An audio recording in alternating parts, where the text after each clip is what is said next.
Callahan, are you eating tweezers?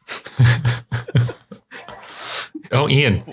If you look back on, I think there was a stream on my Twitch channel where Callahan put a magic wrapper in their mouth, and I was horrified and moved on with my life. I ate. I put it in my mouth. I don't know why. And I don't know if you've ever done the thing where you like lick a Nintendo Switch cartridge. But the Nintendo Switch cartridges are okay. But this is a real thing.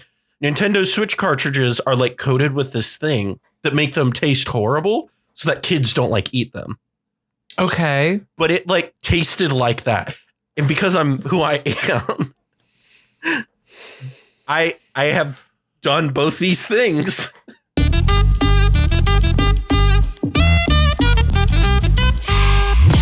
And welcome everyone to the Mind Sculptors podcast. I am your host, Callahan, and boy, we have a great show lined up for you all today. We've had a crazy week, had some interesting comments and some recent videos. We've had some wild stuff get announced. We'll talk about that here in a moment, but first off, let me introduce my co-hosts for this evening, ranging from the great state of Ohio. He's not a Batman villain. He is the mad man, the mad genius. Cobblepott, how you doing? Doing well. Good to be here. And also rising again, he's back. We keep bringing him back as my good friend Fenix. How you doing? Good. I have news. Yes, you do.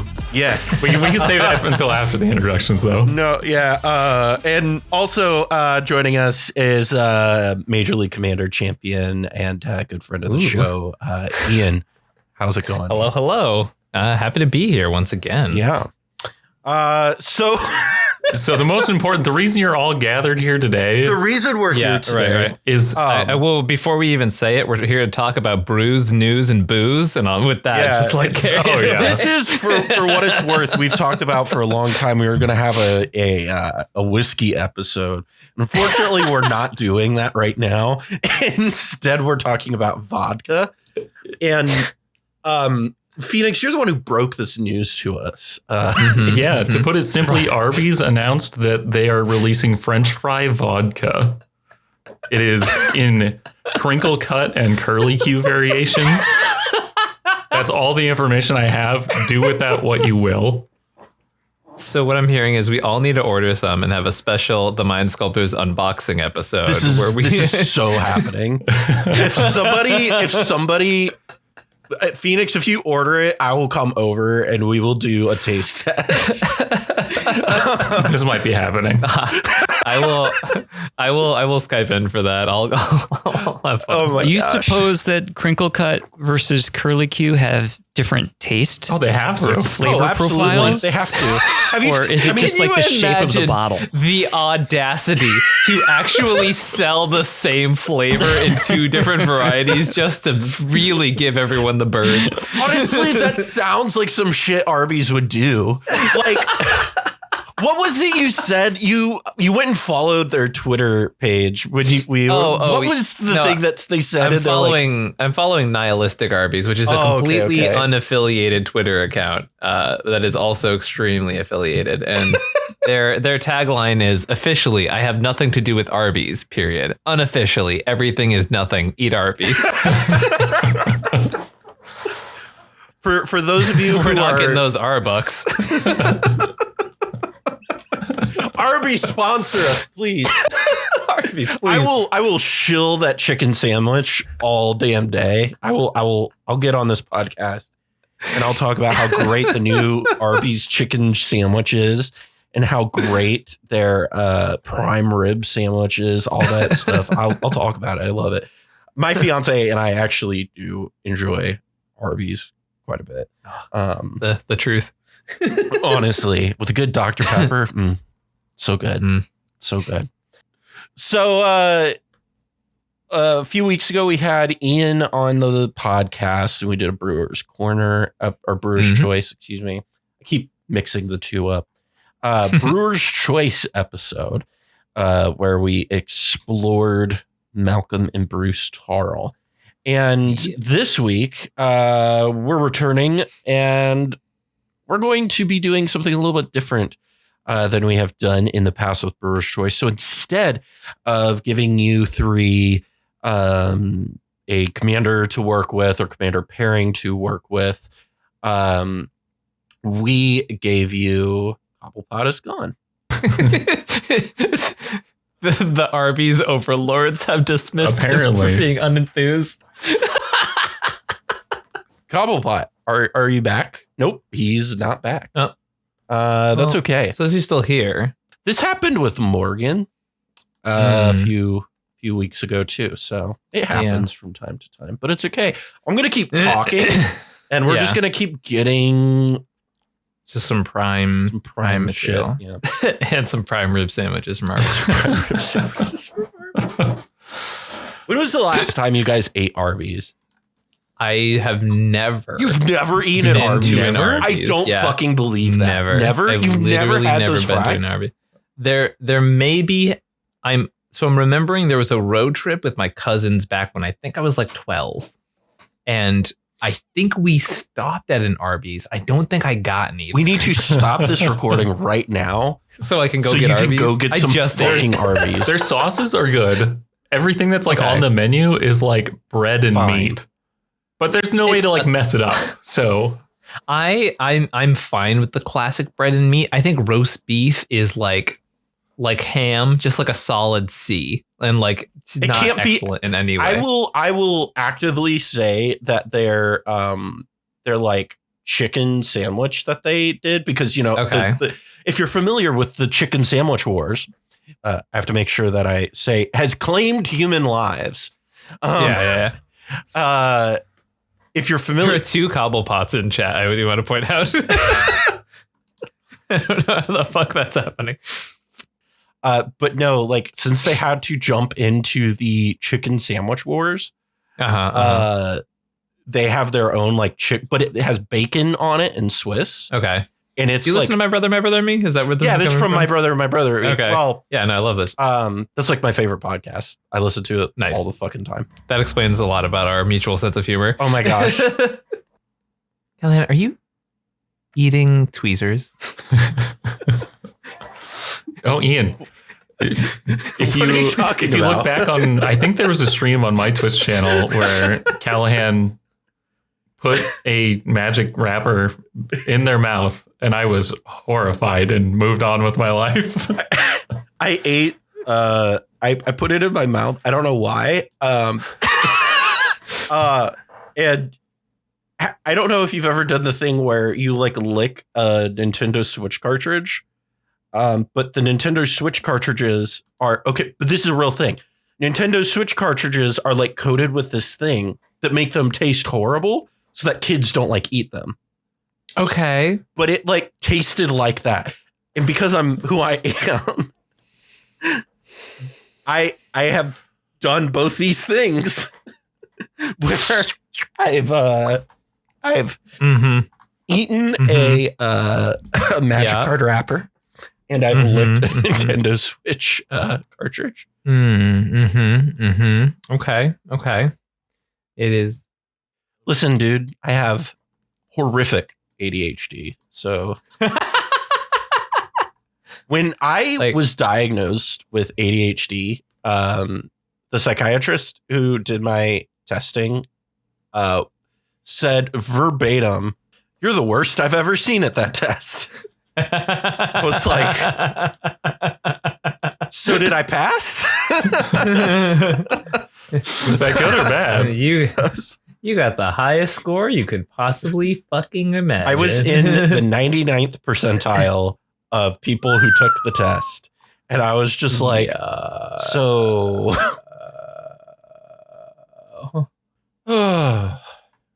Fucking Arby's. Whoever came up with that did their job.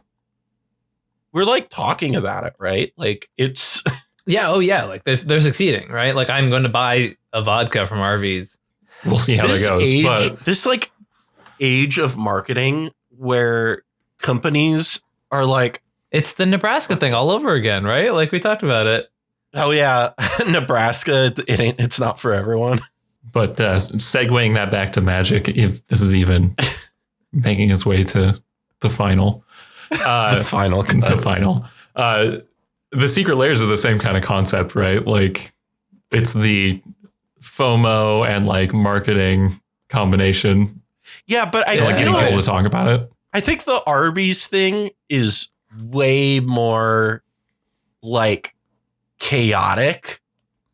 Like I think there is the Arby's thing is like speaking to me on a spiritual level, where a secret layer is just like capitalism. Arby's is just like, yeah, I don't know, the Boston French fry vodka, I guess. And we're like, damn it, we will. Shit.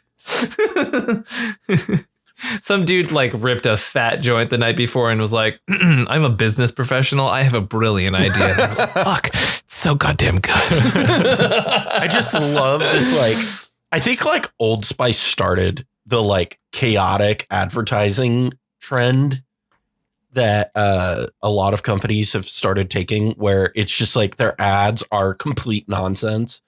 And you're just like talking about it because it's like, fuck, did you see that Old Spice ad that made fucking no absolute sense? Trying again. Hey. Okay. I don't know if you saw my Discord. Wow, what quality. Yeah, we hear you and see you. Right. I switched networks and rebooted because my in-laws are here. So there's 5 cell phones that are currently connected to Wi-Fi. And my son is in an online class and my daughter's playing video games with Zoom open, talking to her friends. Just like the nightmare scenario. The face when your internet just screams.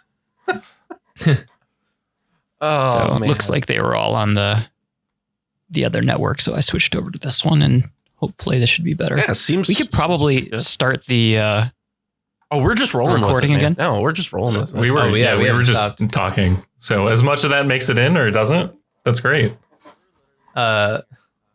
It's the Adam Sandler Lonely Island movie, Never Stop, Never Stopping. Have any of you guys seen that movie? It's actually pretty funny. Which one? The pop star movie? Yeah. I haven't seen it. No. It was quite enjoyable. There's I almost spoil it. There's a whole sequence where they like put the camera down as if the cameraman did put the camera down, and there's a whole thing with some giant bees, and probably piss myself every single time. Oh. So anyway. So a few weeks ago. Seamless. Woo! We have spent like the transition. last 20 minutes like riffing.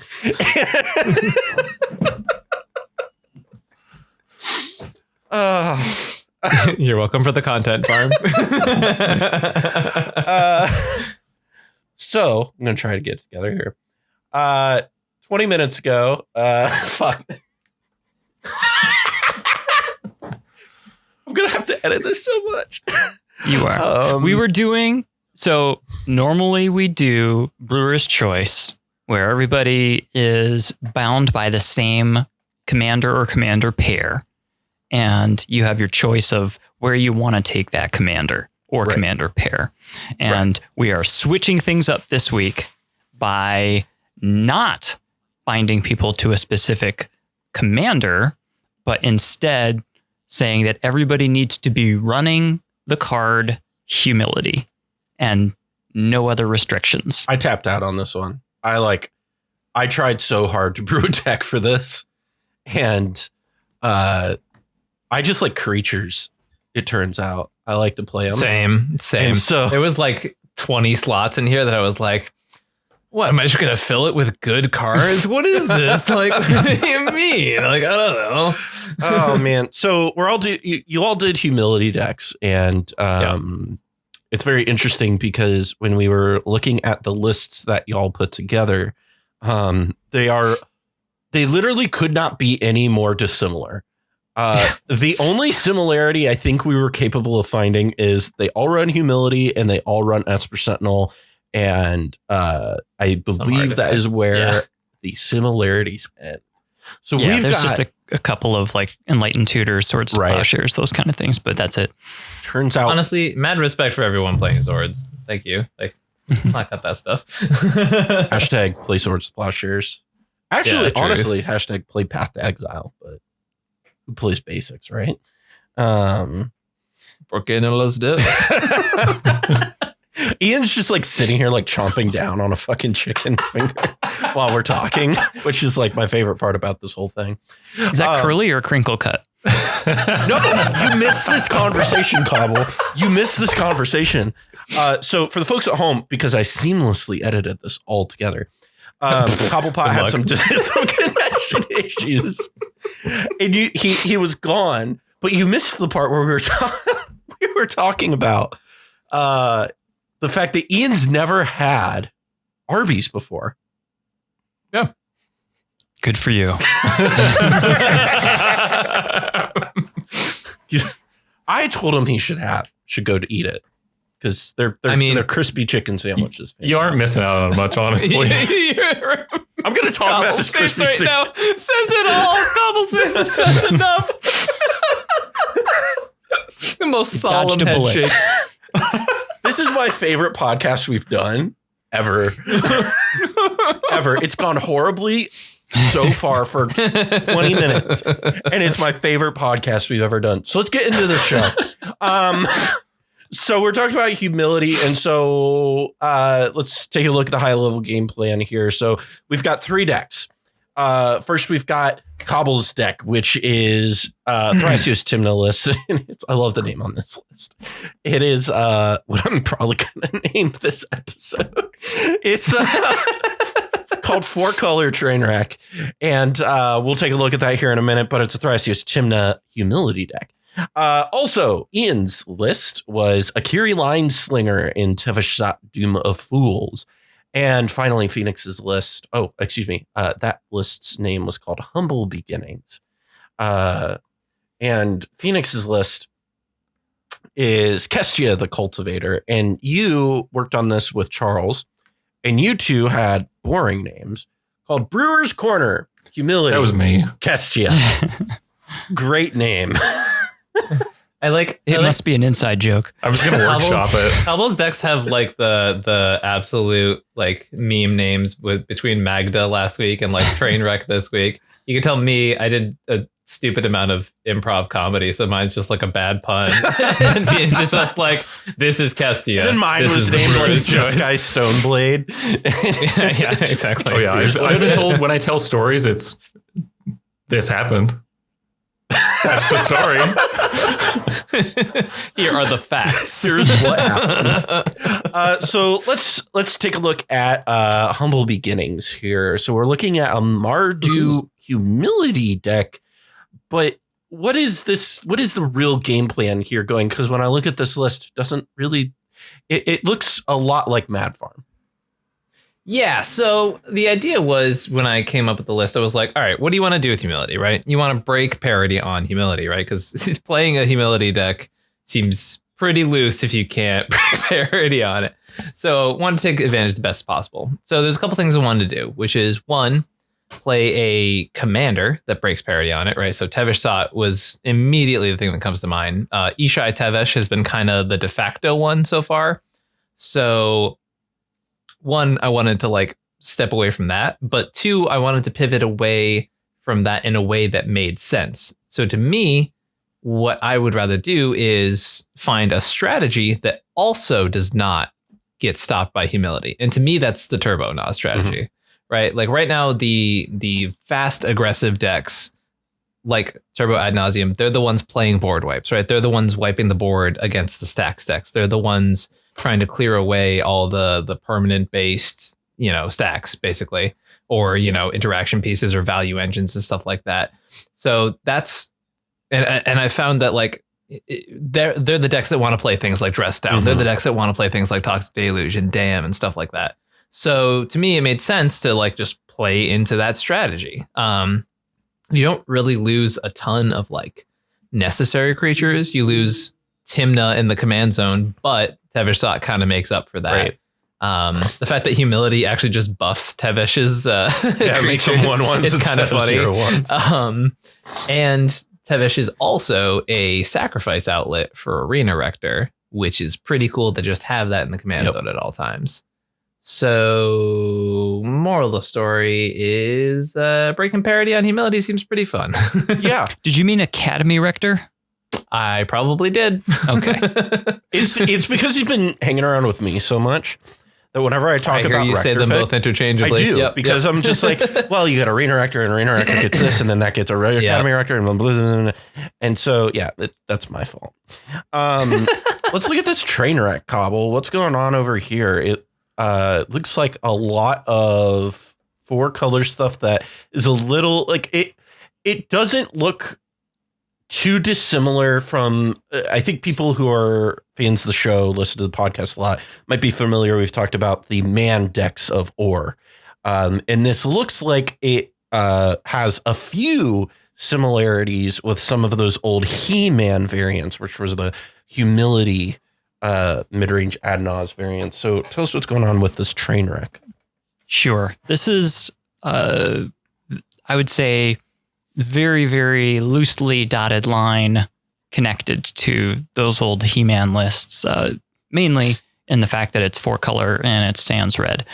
The idea here is to, rather than being a Turbo Nos list, it's a control list that is looking to try to clamp down on the biggest vectors of exploitation that we see in the metagame. Mainly enter the battlefield triggers to hit Dockside Extortionist and Thassa's Oracle and Spellseeker and things like that. And also the graveyard in general. So running lots of hate to keep people off of those expected game plans. So, Planner Void and Rest in Peace and Grafdigger's Cage and, the Torpor Orb, Hushbringer, and multiple redundancy for each of the effects to keep people off of those lines, or at least require people to find contingency pieces to remove those before that they can move forward on their own.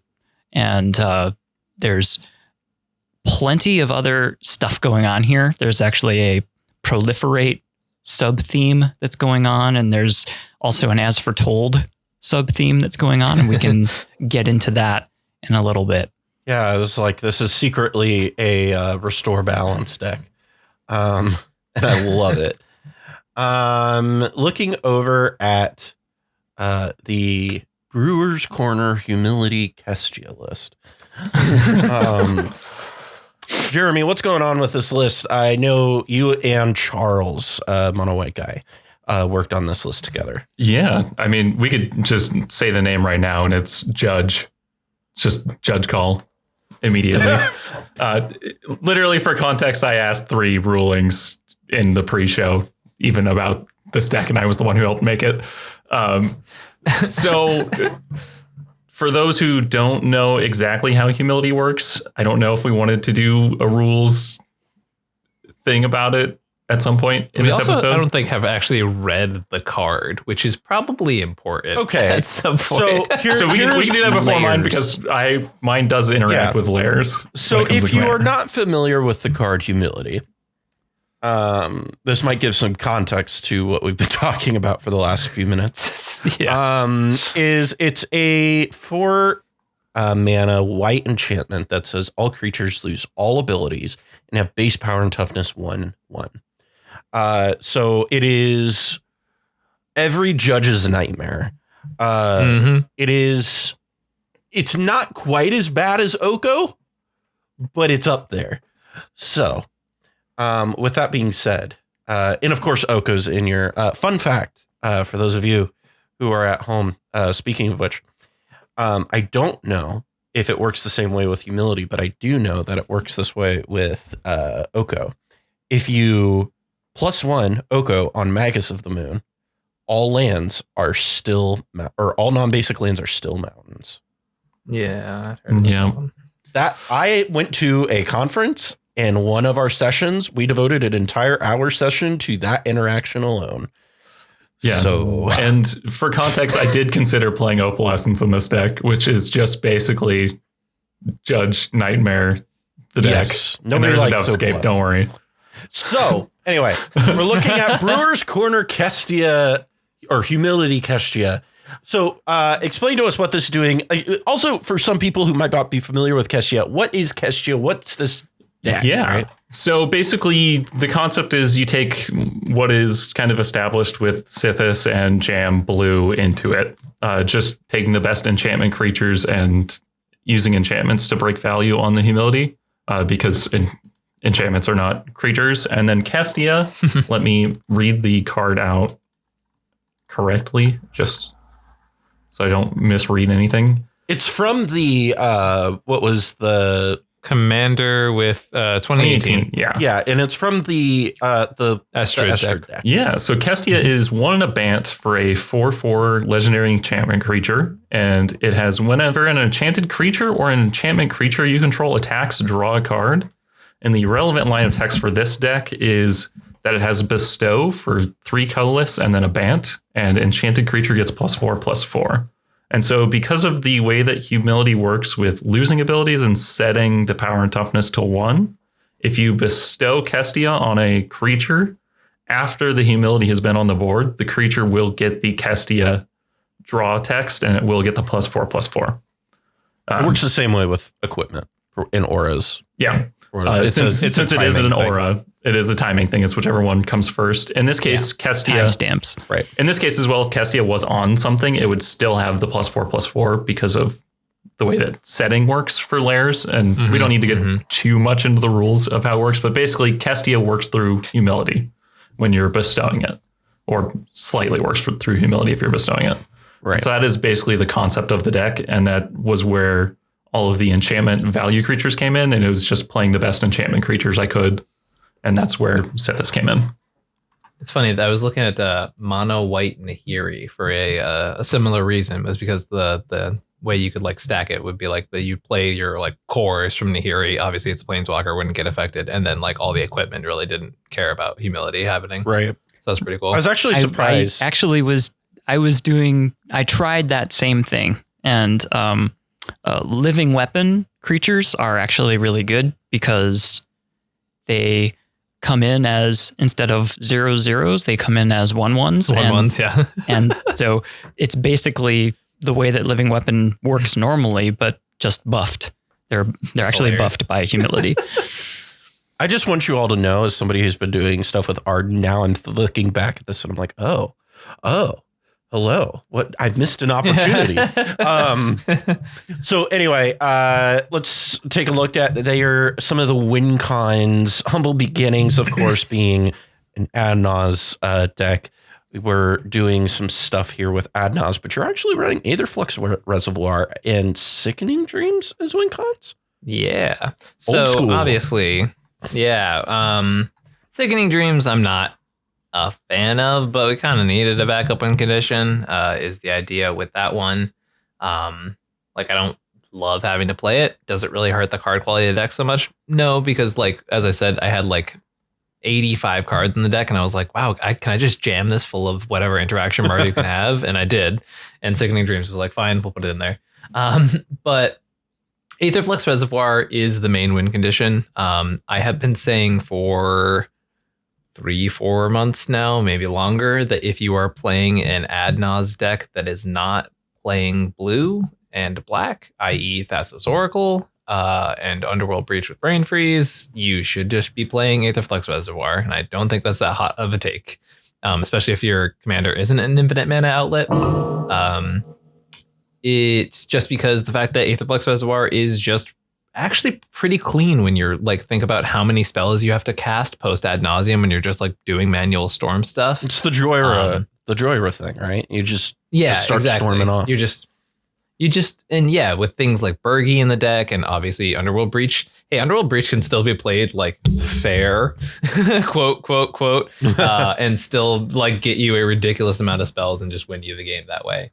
So, I mean, Adnaz decks are storm decks, right? So having a storm win con kind of works out really well. And then, so obviously you also can't use Dualcaster Twin Flame, which is like, I feel like a lot of people's default Mardu backup win con in Mardu, and which I also have opinions. I don't think it's that great. I would rather play Reservoir anyways, but I would definitely probably play that over Sickening Dreams. That's fair. But yeah, that's the idea here. And then so the other win cons, obviously Angel's Grace into Sickening Dreams is how you win with Sickening Dreams. You draw your whole deck and then hit everyone for a big amount. You can also Underworld Breach with Wheel of Fortune in the graveyard and Angel's Grace to basically like draw your opponents out that way, which is a weird one. You should basically make them draw, and it doesn't matter that you don't have any cards left. And I think that's it as far as win cons. But the way you get there usually is one of three ways, because I'm crazy and I'm playing a very greedy deck. I'm playing Bolas' Citadel, Peer into the Abyss, and Ad Nauseam. And still the curve's only 1.28, so I'm still feeling pretty good about that. I think it's less greedy. So the reason I'm over here, if you're looking at my camera, I'm making like all these weird faces is, because part of what I was thinking is we're talking about these Mardu win cons. And I'm like, man, Jessica just simplified everything, didn't it? Oh yeah, like, Jessica's stupid. Yeah. And I'm sitting here, so I was like, well, what else? What does Mad Farm really look like these days? And I'm pulling it up and it's running like fucking Runescar Demon and shit. And I'm like, what in the world is this deck on? So, but that's its own thing we could probably talk about. The good news is you don't get to run World Gorder Dragon. So you get that temptation taken away from you. Yeah, which is where probably the CMC of Citadel can fit in. Yeah. I love it. Citadel's a little underrated, I think. But yeah, it's one of those things where you play a big fat thing and sometimes it does not win you the game. Yeah. But then you untap next turn, it usually does. Right. There's also just the added layer where you can just sacrifice some stuff and be like, all right. Dong everybody, yeah. You lost 10 life. Looking over. Other than Reservoir, how do you keep your life buoyant to be able to support the, not just Ad Nauseam, but Peer into the Abyss and Citadel and stuff like that?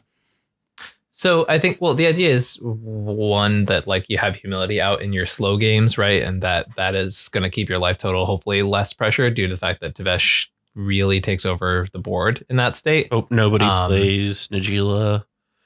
Yeah, I mean, so decks like Najeela, we have 2 board wipes for on top of humility, which is Toxic Deluge and Damn. And as far as like life totals mattering, like Adnaz and Citadel care about that.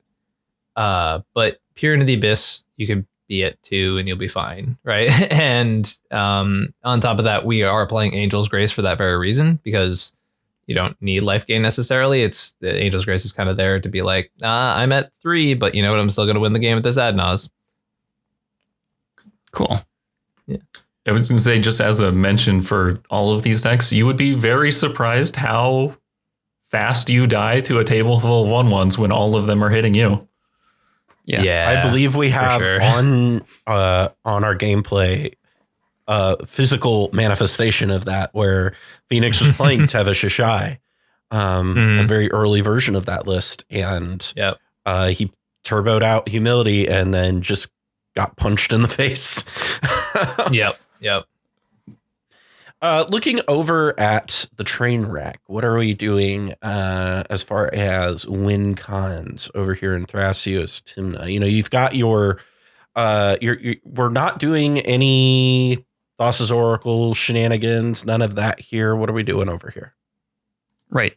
Because our main lines are built around stopping Thassa's Oracle and Dockside Extortionist shenanigans, we're basically falling back onto the going infinite with Dramatic Scepter.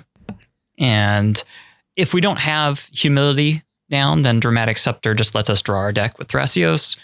But even with the humility, Blind Obedience is just a win.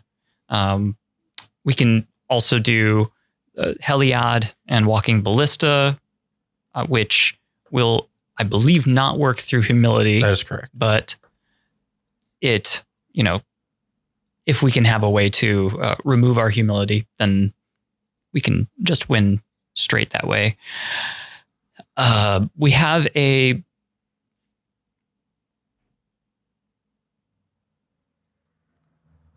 can you hear me?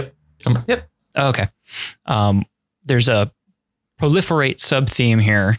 So with dramatic scepter and something like a flux channeler or candelabra and Karn's Bastion, we can infinitely put counters on all of our permanents. So with Teferi Master of Time, we can just take all the turns, or with Kasmina, we can arbitrarily cast whatever we want in our graveyard. Yeah. Mm-hmm. So just taking all the turns generally is good enough. And Meat Hook Massacre, you'd be pretty impressed with how much work that does when all the creatures are 1/1s. So especially if you have something like, Tabernacle down, and then you hit something like Restore Balance, and all of a sudden nobody has any land to be able to support the creatures, and it's death by 1,000 cuts. Yeah. Couple quick question. With the Isochron Scepter plan, it seems really thin here, because I'm seeing 8 artifacts that tap for mana, and obviously there's no mana dorks, right? 'Cause it's a humility deck. So it seems pretty hard to get going, right? It depends on what you are prioritizing. So we have all of the black tutors, and the first priority is to get hate pieces down. But right. There's a lot of big draw effects or continuous draw effects. So we've got, Ad Naus, we've got Necropotence, we've got Rhystic Study, Esper Sentinel, Mystic Remora. There's a lot of draw, or at least you see a lot of cards with both Thrasios and Tymna.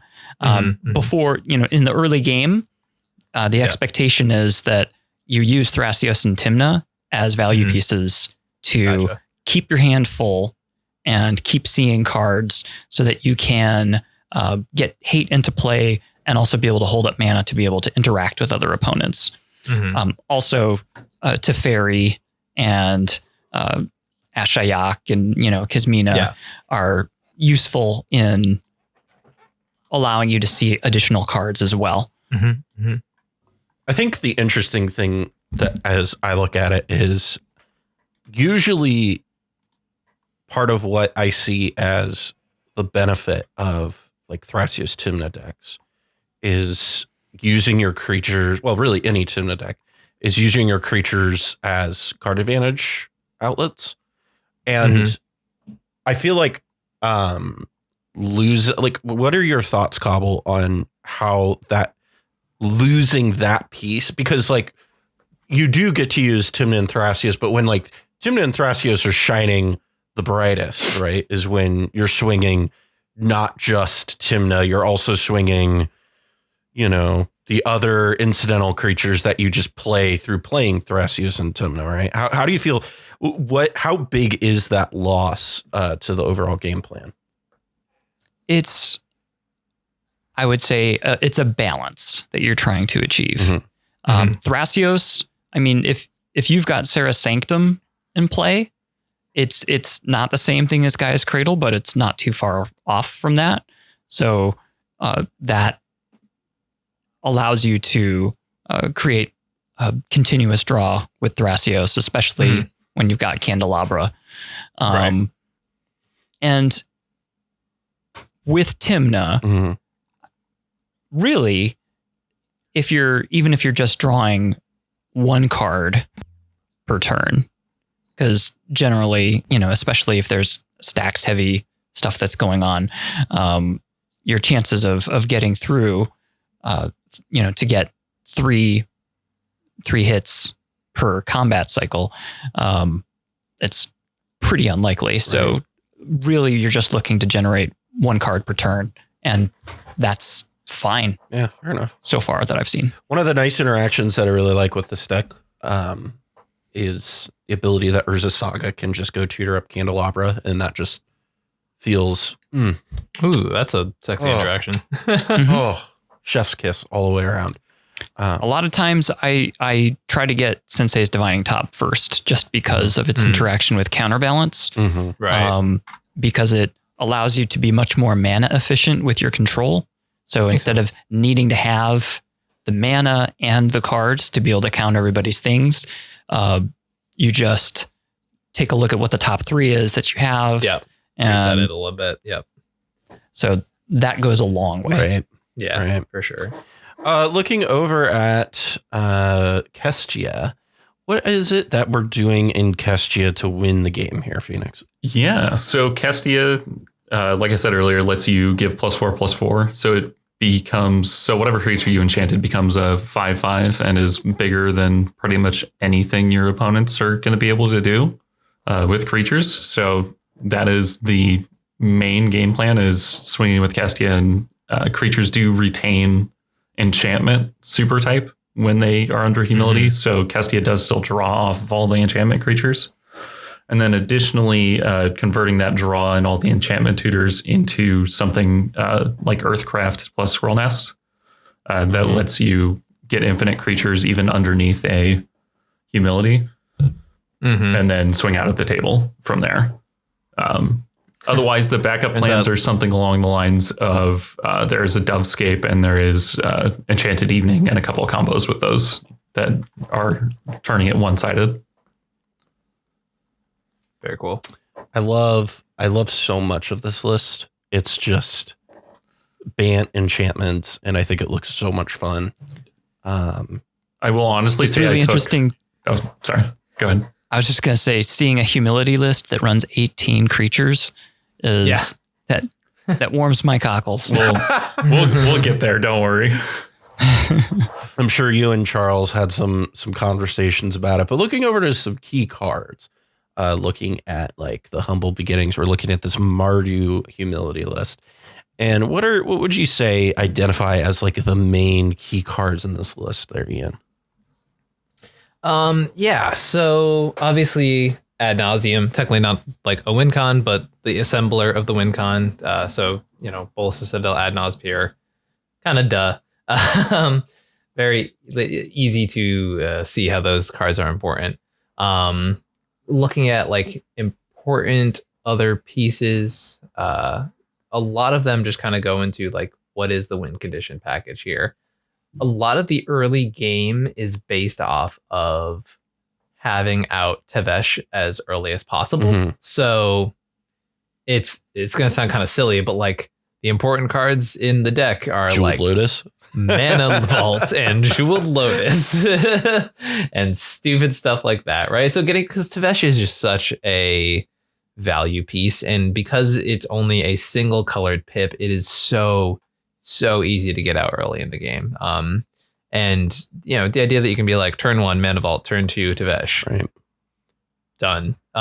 You can start creating creatures. You have Akiri. So the reason I chose Akiri over Bruce is the fact that Akiri costs 2 mana and therefore can be cast multiple times. Right. It's really that simple. Like I have a Mox Amber in the deck that is just good post Nas, but it's also good with the fact that you have a 2 mana commander, and I'm playing Springleaf Drum for that reason, because I want to get as much acceleration as possible, and playing a 2 mana commander, despite being reasonably useless, it's still really good with that card. Skull Clamp obviously is fantastic with Tevesh. For anyone who's played with that interaction, it's super dumb. Some like cool cards to like mention. Some of the MDFCs that exist right now. So specifically Valky, Bergi, and Flamescrow Celebrant all have front side utility, but are creatures that can have a backside. So for example, I was goldfishing earlier today, was able to use the front side of Bergi to storm off. But if there's a world where your humility is out, Bergi can also become Horn of Harnfell, I think it's correct, called, and just churn you through a bunch of cards. And that with Tevesh is pretty nasty. Flamescroach Relevant, just another silence. As I said, I had a lot of space for interaction in this deck because I was like, I would normally play a creature here. What else do I play? Card that I think is super underplayed right now and has saved my ad nauseas so many times, Scroll Rack. For lower color ad nauseum decks where you don't. So, for example, like Mardu gets a lot less clean stuff than Grixis, right? Because Grixis, you can be like, tutor for breach and an LED and brain freeze going in, or cast an intuition. That's a 1-card assembler and blah, blah, blah. And that's super clean. But with Mardu, as I mentioned, one of my win cons is Aetherflux Reservoir, which is not a clean card sometimes, because sometimes you got to get the storm count up there. So I was once again doing Goldfish today where I had to go, okay, make like 13 mana off my first half of this ad nause. And then I just was like, but I can't do anything with it. All right, I'm going to throw these 15 cards I got off my ad nause back, get another 15 cards. Oh, hey, here's more free mana. And now I can like throw all that stuff back. So Scroll Rack, especially in like low color ad nause decks, has been really, really helpful for me. And I feel like it's just like not being talked about at all. It's also interesting, when you're talking about these Aetherflux Reservoir strategies, how important. I think it became really abundantly clear after Pension was banned how integral that card was to Aetherflux Reservoir being good. Played, right. Yeah. Like, I think it's still good. Like, I'm not disagreeing with your assessment of it. But it's interesting to just see how. Because every time I see Aetherflux Reservoir in a deck, I'm like, man, you just throw like Pension in this, and this deck is like immediately better. Like, pour one out for the homies, for sure. And it's also interesting because I remember a year ago, it's been exactly a year, when we were doing our set review notes for Commander Legends. It was me, Cobble, and Pongo, and it was like the first time really the three of us sat down to talk together in voice chat, and we were looking at cards to review, and we were just like, nah, nobody's gonna play Tevesh. And then like same. The community as a whole just looked at Tevesh and went, eh. And then Rebel, I think, was the person who started the Tevesh Crom thing. And I feel like that was when the community went, oh, okay. This is a little bit better than we thought. Yeah. For me, it was the first time I saw someone pair Rograk with Tevesh, and I was like, oh, that draws like a lot of cards, huh? And then I was like watching people play with it, and I was like, oh God, it's so good. I think it also, people didn't really immediately realize that the ultimate for Tevesh would get Tevesh back. It's so stupid. It's very cool. It's so dumb. When people realized that they could just ult Tevesh when he hit 10 and then immediately have another Tevesh starting that you could then activate again. And you have plenty of commanders to sacrifice too. I think also like one of the biggest reasons was we hadn't played with Jewel Lotus yet, right? So nowadays we're all kind of used to being like, oh, wow, turn 2 Crom happened because Jewel Lotus. But like back when that happened, that wasn't a thing that would just like, it was Mana Vault or Grim Monolith on turn 1 or bust or for those things to happen. You have seen Blue Farm, and I don't want to go too far off topic, but I think just jumping off of what you're saying is, I think Jeweled Lotus definitely played a huge role in Crom's big jump in popularity. I would agree. Don't disagree. I think people just assume that also means in power level. I don't know that I agree there. I don't think it made it better in power level, but I do think that, cool. As long as we make that distinction super duper clear. But I do think that people started looking at it and going, oh, we're going to do this more. Like Tim Crom's popularity definitely jumped when you went, I can just turn 1 Crom like way more consistently. Yeah, and it gets paid off a lot easier when people are doing greed stuff in the early turns. So yeah. Looking over at some key cards for your list, Cobble. What are some of the key cards we're running over there? I'm looking at our notes, and you've got like a big list. Everybody's got like one or two, and you're here with like a list. And that's because the deck is very contingent based on the texture of the table. Mm-hmm. So depending on who it is that you're playing and, you know, what the decks are, if the decks are creature oriented and stacks oriented, or if they're turbo-nos, you know, you're going to be looking for different things. You're going to prioritize different permanents to get into play. Generally, I think Tabernacle is just really good because most people don't have any removal for it, and it very effectively takes away the stack strategy for sure, because you got to just pick which hate bears are most important to you. But it also makes it very difficult for people who have dorks or, you know, any other just value pieces. It becomes a big drain on mana very quickly. And it's a huge tempo swing where if you're not having any creatures at all and fine with that versus needing to sink, 3-4 mana into the Tabernacle every single turn, the ability to stay on your game plan is there's a huge boost there because of the difference. I do have to just slap you on the wrist a little bit here. You're not playing, you're not doing the spice of playing Yavimaya or Urborg with Tabernacle. So your Tabernacle is still a functional land. I just slap on the wrist for that one. We could probably do that, but I mean, really, you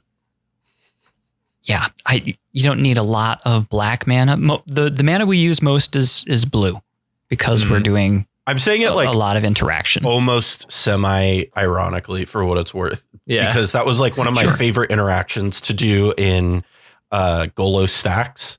Was you would like turbo out a Tabernacle, then you would sacrifice you would sack your Golos to the Tabernacle, recast it, get like Urborg, and then your Tabernacle becomes functional. Meanwhile, you also have like Workshop and all this stuff. I miss that deck so much. That deck made me so happy. Additional key cards, definitely things like Heliod and Walking Ballista, even just like Heliod by itself is really good when humility is down, just because it's not a creature and you can, because of timestamps, actually give your creatures lifelink, and the +1/+1 counters accumulate pretty quickly. And under a humility, if you can protect the humility, that very quickly swings things in your favor, because not only do you have bigger creatures, but your creatures have lifelink.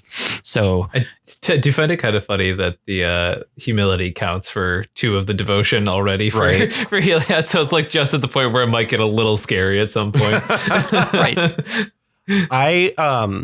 So I have an interesting question for the class that I actually, because I was looking at your list and you were talking about, I saw in your notes, Kizamina is amazing. But that led me off to the side track of the Oko interaction with humility out. Of if you Oko one of your creatures when there's a humility out, because those are layered effects, which one is it? And I don't totally know the answer to that.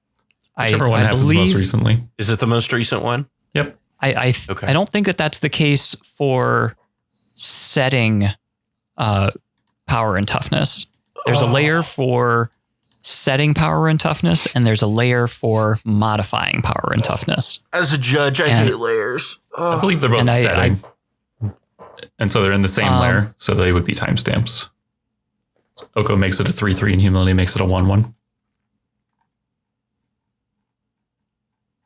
It's interesting. Judges out there, give us your comments. Let us know what you think. Comment below. Because I actually genuinely don't know that answer, because I think Fenix is right, but I also think Cobble might be right. So I like. So for what it's worth, when Oko and humility are both down, really you're using Oko to take people's creatures and use them as blockers, basically. And giving them food tokens and that sort of thing. But Oko really has the most utility when you're not under humility and you turn somebody's Najila into an elk or something like that, where somebody's game plan is strongly based around having a specific creature with specific powers in play. So going to Kasmina, Kasmina is one of those cards that a lot of people, this is Kasmina the Enigma Sage, which is 1 a green and a blue. And this is a planeswalker that gives all other planeswalkers that you control the loyalty abilities of Kasmina. So not only can they do the things that they normally do, but they can also do things that Kasmina can do. And Kasmina has a +2 to Scry 1. Actually, the +2 is more important than the Scry 1 in that. The Scry 1 is nice. Especially when you've got your counterbalance out or something like that. But for Ashayak or, Gideon of the Trials or something like that, being able to +2 them is nice, because, Ashayak normally can't do that on its own. And protecting Gideon is actually relevant. Yeah, it is. So, but the -X is creating a 0/0 fractal creature token that has X +1/+1 counters on it. So again, this is another way to generate creatures that are going to be bigger than everybody else's creatures under an active humility. But the real key is the -8, which is search your library for an instant or sorcery card that shares a color with this planeswalker. Exile that card, shuffle, and then you can cast that card without paying its mana cost. So there's, if Tevesh was in this list, you could use that to go and cast Ad Nauseam or Peer into the Abyss or, something like that. But I think we talked about that in our set review of Strixhaven. It's possible. Like a Thrasios Tevesh list that does stuff with that. But here, what it does is it gives us a lot of flexibility to cast our spells that are controlling, things like Toxic Deluge, or spells that can't be directly cast, like Restore Balance and Hypergenesis. So being able to tick up a Oko and then use Oko to cast Hypergenesis and put a bunch of enchantments into play really quickly is very flexible to be able to pivot from one board state to another really quickly. Also, to be able to put all your lands into play, for instance. It's not out of the ordinary to have a Ad Nauseam and not necessarily Kasmina, but As Foretold allows you to do the same thing, because it allows you to cast something that costs 0. So you have an Ad Naus for 25 cards, and then you pay 3 to put As Foretold onto the battlefield, and then Hypergenesis, and now you put all of those lands onto the battlefield and all of the permanents in your hand onto the battlefield. And generally, that's going to be more than what everybody else has. So being able to +2 Teferi Master of Time on everybody's turn also makes a very big difference in how quickly you get to the ultimate, being able to take 2 turns. And there's, a lot of times that you'll be able to put together an engine with some of the proliferation effects to be able to just take all the turns. And that's fun when that happens. It's really funny. Every time I see Kasmina I will forever be reminded of in our set review when I called it Kesmina Enema Sage. I will be forever reminded of the fact that I said that, didn't think about it, and you and Bongo were like, hold up. Time out. What did you say? Well, one last thing just to note, the proliferation angle here is not just about the planeswalkers. So as things like Heliod or Walking Ballista or Kesmina are, putting +1/+1 counters on creatures, those get proliferated as well. So even if Humility is down, you can be using Karn's Bastion to be able to keep pumping all of your creatures. You can proliferate the token or the counters that are on Asfertold to be able to cast bigger and bigger spells. Out of Time as an enchantment is actually really strong. I think stronger than a lot of people are valuing it as, because of the fact that it phases creatures out rather than exiling or destroying them. So I've lost to the Amanatu deck that runs it. It's absolutely disgusting. Right. So the key here is that it's got Vanishing, and it puts a number of counters on Out of Time. And you can proliferate the counters to keep Out of Time for an arbitrary amount of time. And it's actually really hilarious. Yeah, that actually is consequential more than you might think. Right. So, Fenix, when you take a look at your list, looking at some of the key cards, you've got a lot of creatures here in this Humility list. Tell us what's going on here. What are some of the key parts? Yeah, you're also running Out of Time. Yeah, we're pretty light on artifacts, and that's because we're running Collector Oof. We're trying to stop artifact plans. We have Hushbringer, all those things. The most important creatures in the deck, though, especially because it's planning on trying to do kind of the proactive Sithis thing, and it's more of a green-white base deck that just has the best blue cards that it can be playing. And so the cards like Allosaurus Shepherd, Destiny Spinner, and Malevolent Hermit are some of the most important cards in the deck, making yourself uncounterable and then just being able to resolve your Humility rather than cheating it out with something like an Academy Rector and Tevesh or anything like that. Right. And then I mentioned it in there, but Sithis, since Kestia cares about enchantment creatures and enchanted creatures, Sithis is probably the best enchantment creature that is in all of Magic, I would venture to say. And so a lot of the deck is built around Sithis, and it includes some of the Sithis combos from the actual Sithis deck on the database.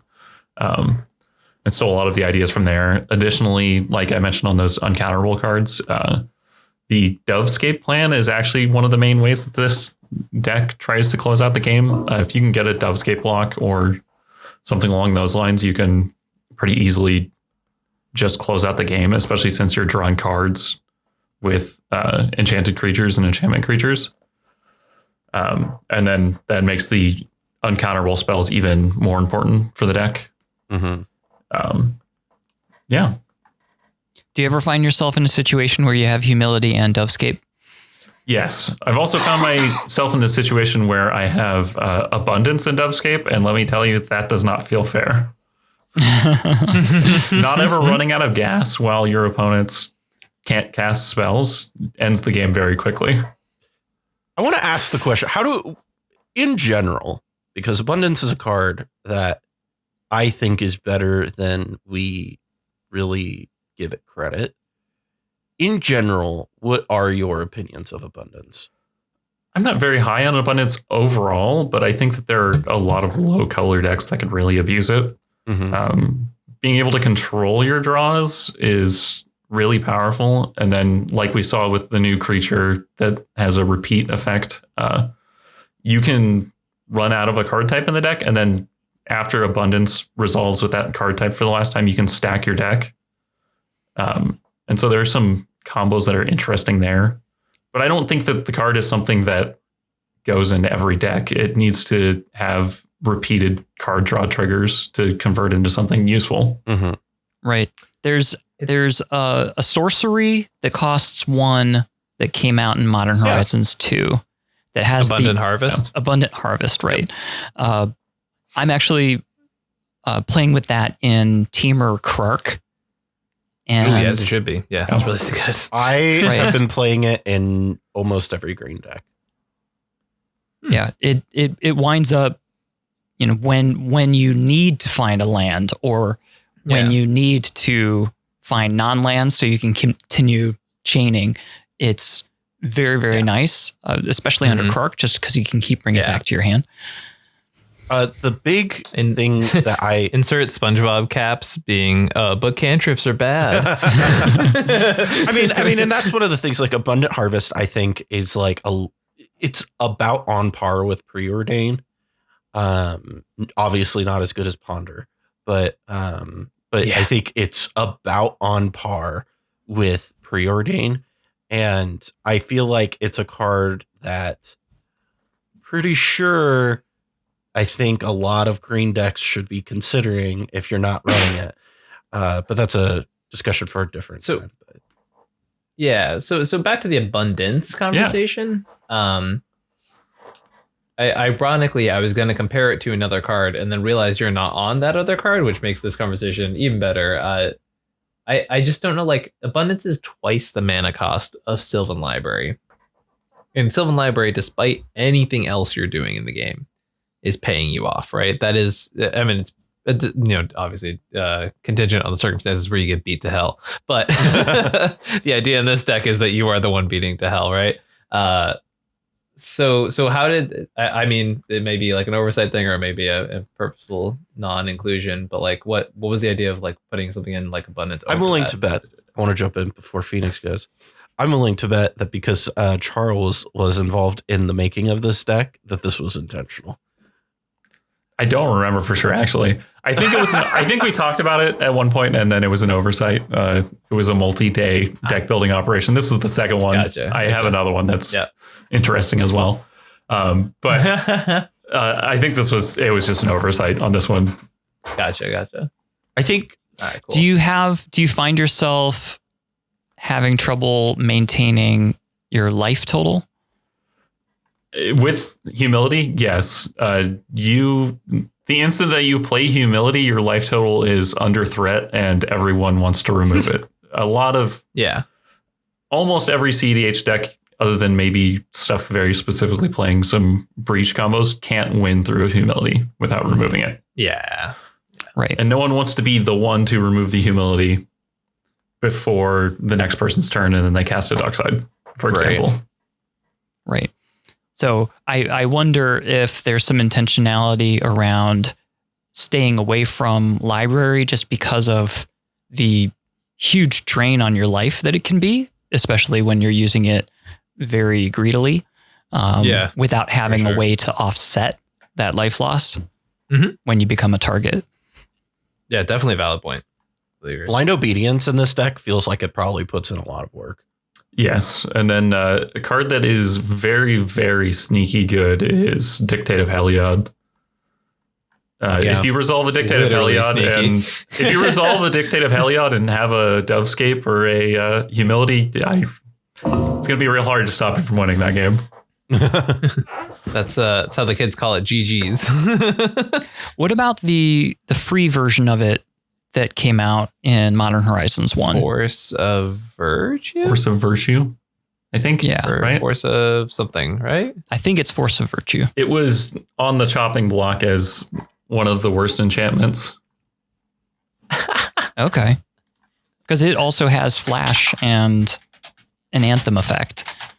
Yeah. I have to look at this card for a second because I forget what it does. Because I remember looking at it and being like, bleh. I mean, it's +1/+1, right? And it's basically the same. But I think the idea is making it an Anthem so that your +1 your 1/1s are better. I think the consideration here would be that you're a 3-color deck, and reliably being able to pay it for free might be a little questionable. And I feel like my opinion is Dictate of Heliod is probably better at 5 mana than this is at 4. May I offer something at 3 mana? Ooh. That we pull out from the casual side of our format. Yeah. Oh my, here we come. Absolutely a staple on that. You what knew is it. Beastmaster Ascension. Oh yeah. Don't worry, all these cards were considered. If you want to ensure that there is a game that you are going to win with the bodies on your board, you turn that shit sideways and boom. Like you're like, oh, that's so cute, everybody. How are your 1/1s compared to my 6/6s? Another breaking parity on humility thing that isn't in this one, but it was in the other deck that I included. Manlands do actually gain their power and toughness and abilities in a humility. So something like I think Inkmoth Nexus is a 10-turn clock because no one is ever going to be able to block that in a CDH deck, realistically. Yeah, for sure. Very interesting. I would definitely like to take 2 minutes at the end of this episode to talk about strategies we didn't talk about today that are kind of fun with humility. Oh, absolutely. Well, I mean, I was going to do something when I sat down to do it. My original thing was with what's the 5-color with Essica. And when I got to brewing it, it's just like I was feeling so uninspired that like I didn't feel like I could contribute meaningfully to this brewing exercise. Which is so sad because that deck is it was just like the chef's kiss of everything I want to play. Yeah. It's kind of neat. I just couldn't like find the inspiration to make it happen. Yeah, fair. I have ADHD, as we've mentioned previously, in probably some of the outtakes of this, and I have this tendency to hyper focus on things, and so it's very difficult for me to like get my brain off of a certain particular build.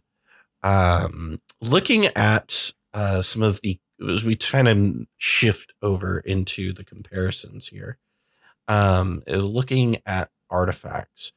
I think so mine's easy. We can just start with me. Yeah. So Akeshi has got like all the staples, right? Jeweled It's Lotus. playing Collector Roof. Yeah. It's playing all those. Really the deck where we're going to see the differences here is where you have, we have Ian's list. You're running stuff like we've talked about before, Aetherflux Reservoir, Bolsa Citadel, Curse Totem. All the Adnos stuff. And then we've mentioned this a few times of Candelabra from Cobblepott's list. And it's interesting looking at these because you can see the directions that each deck went in just by the artifact choices alone. For sure. It's funny when you look at like I feel like for me as a CDH deck builder, and I don't know if it's just the way my brain works, but like I feel like people would assume that I started playing CEDH way before I did because of all of the like boomer cards I play. like when's the last time someone actually played Scroll Rack or Aetherflux Reservoir or I used Curse Totem in there?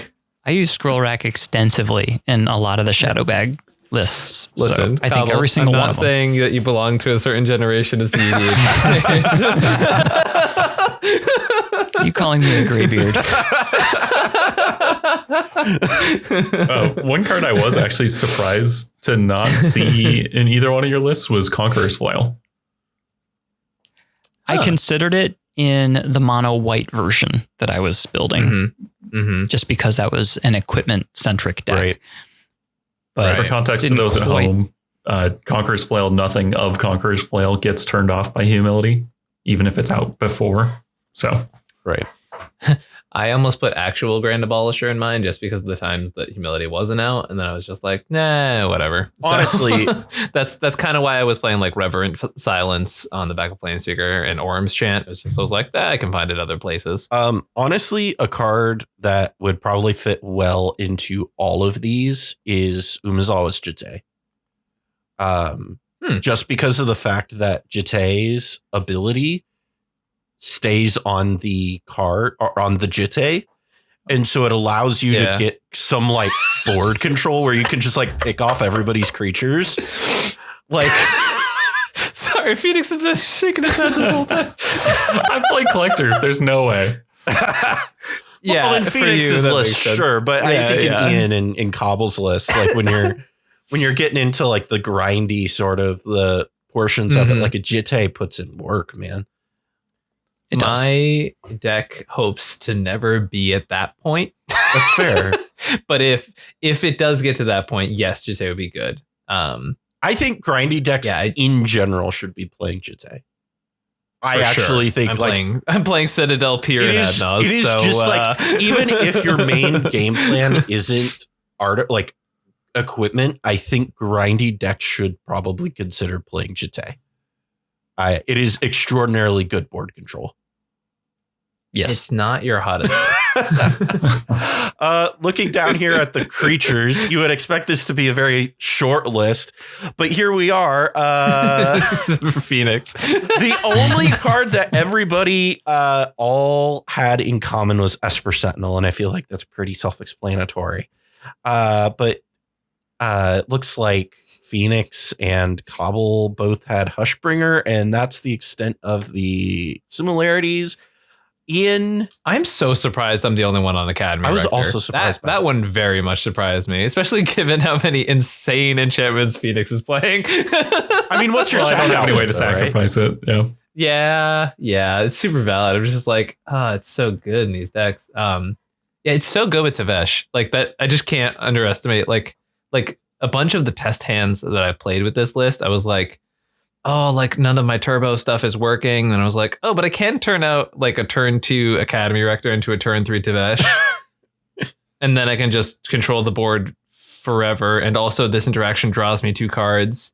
Academy Rector also, as I found out in a test hand today, and not found out, but like Academy Rector also can go get you Underworld Breach, which is a pretty sexy interaction. Because I was like, I could lock down the board, or wait a minute, let me count my graveyard. Oh, or I could just win the game. I'm going to do that. I have been yelling about Academy Rector for a while for a reason. Like, hey, I'm like one of the 2 crazy people listening to you. So like, so Phoenix, I know you said that there was a reason why you're playing 18 creatures. Here is your reason. Here is your opportunity to sell us your soapbox. You to sell us on this. So I'll give you this. You're playing Lavinia, so good. You're already on the right track. Yeah. So basically, every creature is a stacks piece that is very backbreaking for strategies that are fast. So it's Collector Roof, Drannith Magistrate, Lavinia, Hushbringer, and then Ranger Captain finds stuff to be proactive is basically the way that it breaks down. And then it's almost copy paste plus a couple blue creatures of what Sithis is playing. So very importantly, it's playing Sanctum Weaver, it's playing Sithis, it's playing the best enchantment creatures that I can possibly play because they get triggered from Kestia. And so once you put Kestia on a creature, then you can draw more cards. Or if you just play Kestia, then you can draw more cards and keep going, basically. One notable inclusion, which is not a creature, but is notable for the creatures, is that I am playing One with the Stars. And for all of you who have never drafted it in any draft format, because it was bad there too, One with the Stars removes the creature type from...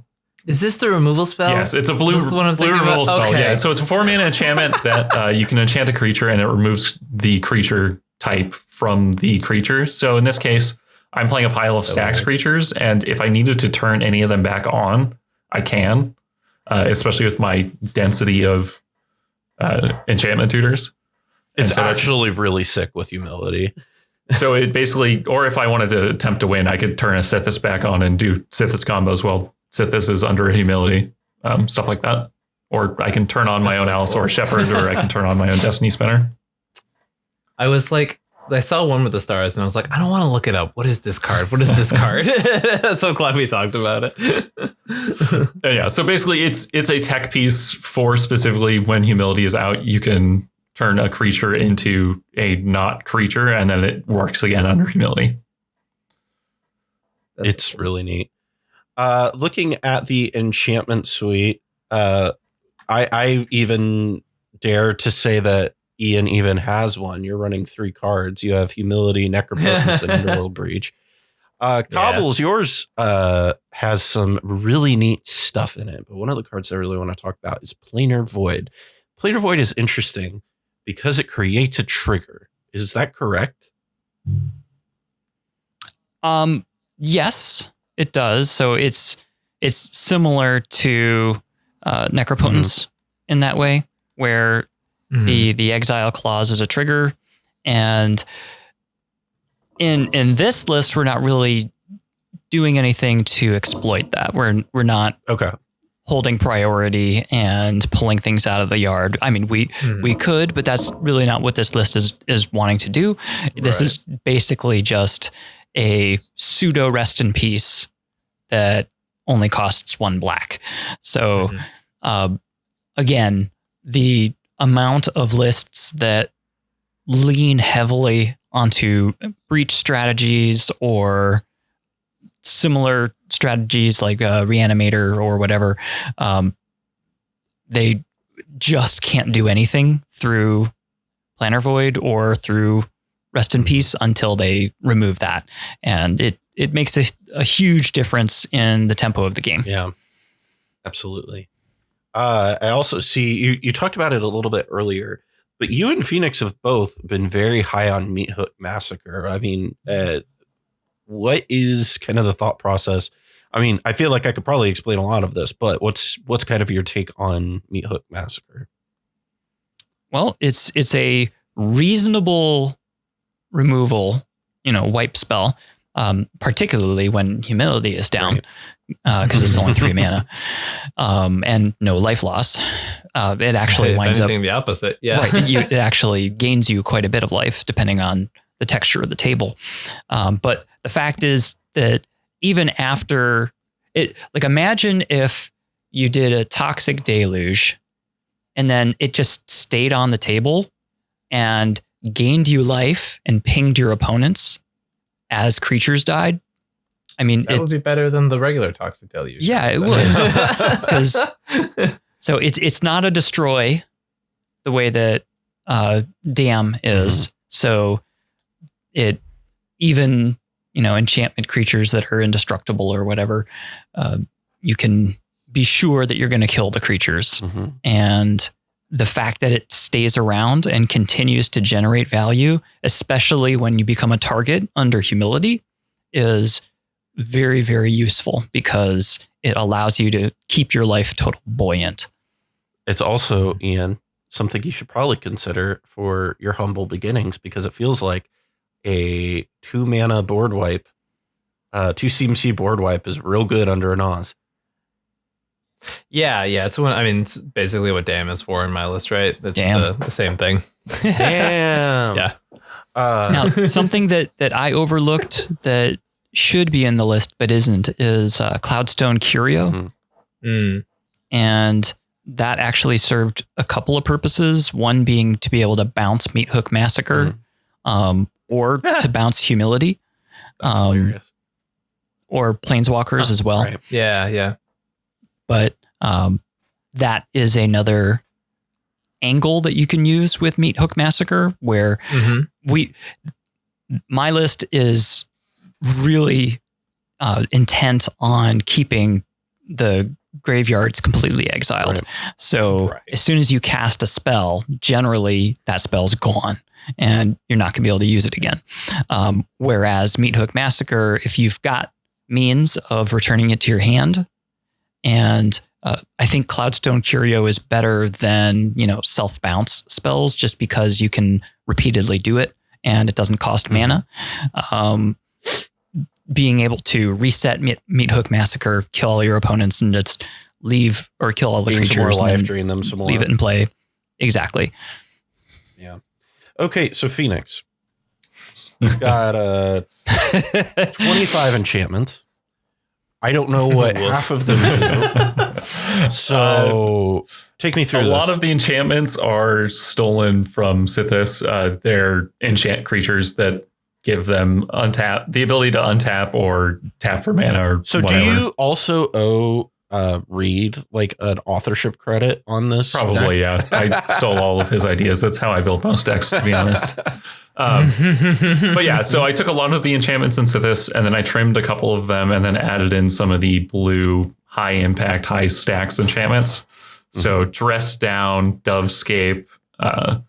We are playing Enchanted Evening, which I'll probably get to once we get to sorceries. Enchanted Evening is an enchantment that reads all cards on the battlefield are enchantments. And so in this case, it just makes it so that every creature I have draws me a card with Kestia. And so it's a manual value engine as well as being something that has a couple combos in the deck. Yeah, I mean, it combo. Go ahead and go right to it. It combos with Cleansing Meditation. Cleansing Meditation. Gosh, I don't remember when this was in Standard, but that was a fun deck. Cleansing Meditation is, let me read the card so I don't read it wrong. Destroy all enchantments. Card. It is destroy all enchantments in my very enchantment heavy deck. And so Cleansing Meditation is destroy all enchantments with Threshold, which is instead destroy all enchantments, then return to play all cards in your graveyard destroyed this way. This was in Standard and Torment, for what it's worth. So 2002.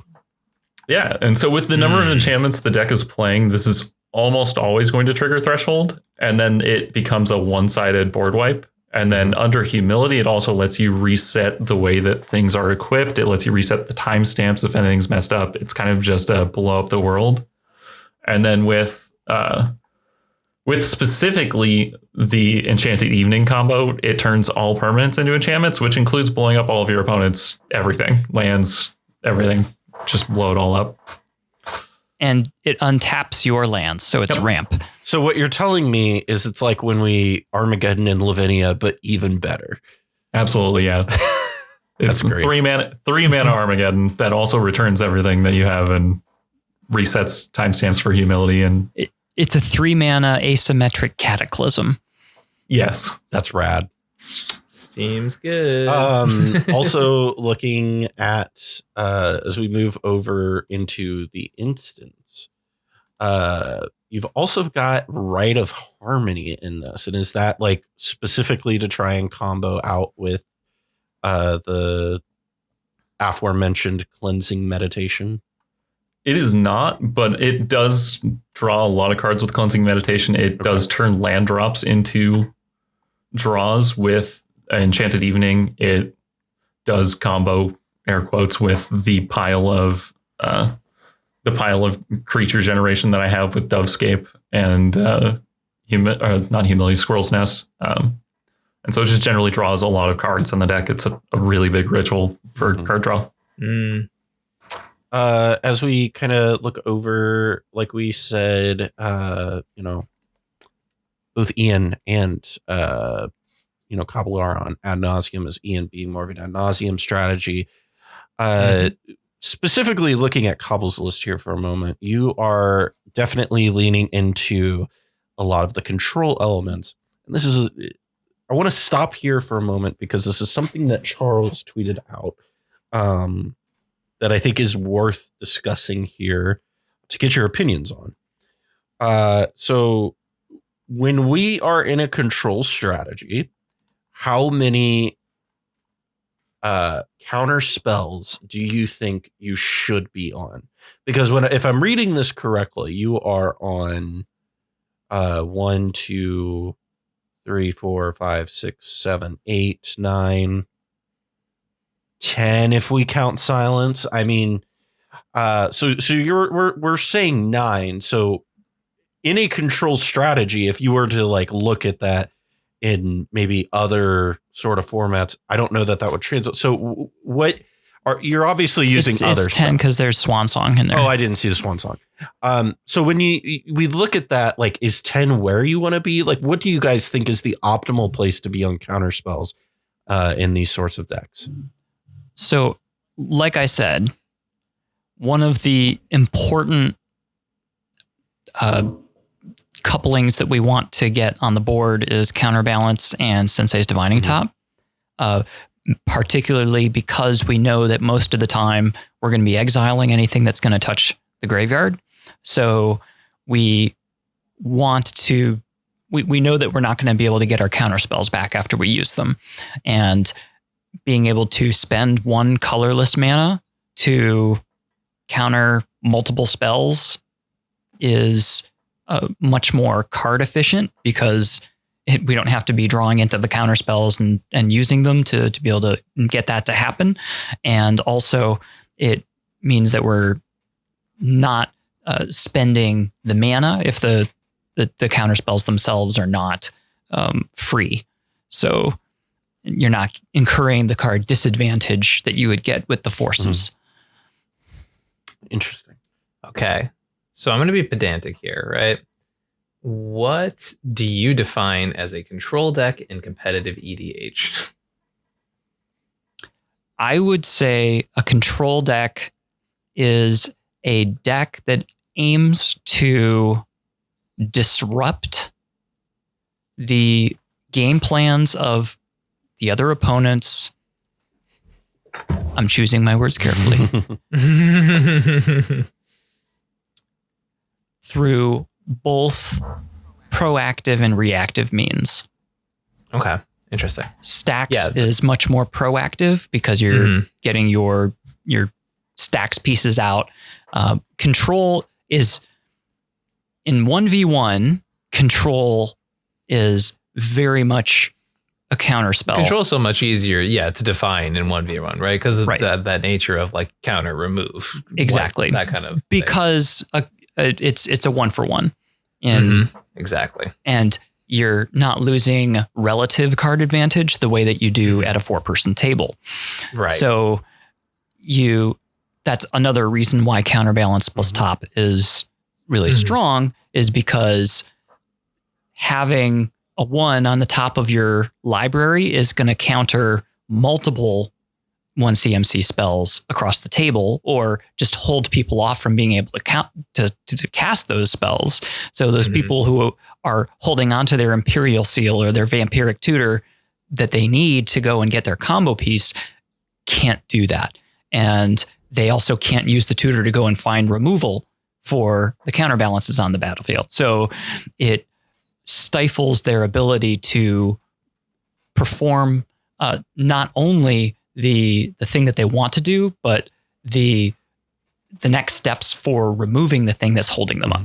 And that's part of control. And that's not a counter spell. That's a permanent that's in play that's allowing you to be able to effectively interact with 3 players, not just 1. Yeah, I think it's really interesting when we're talking about this idea of like what is the interaction suite of a control deck? Because for a really long time that has gone sans definition in CEDH, specifically because the idea that Timna Thrasios midrange isn't a control deck to a 60 card player is absolutely ridiculous, right? If you look at these decks, they have a bit of acceleration, a bit of ramp, and then they have counter spells and interaction and card draw, right? That is a control deck in a 60 card. I don't know if I totally agree with that. I think.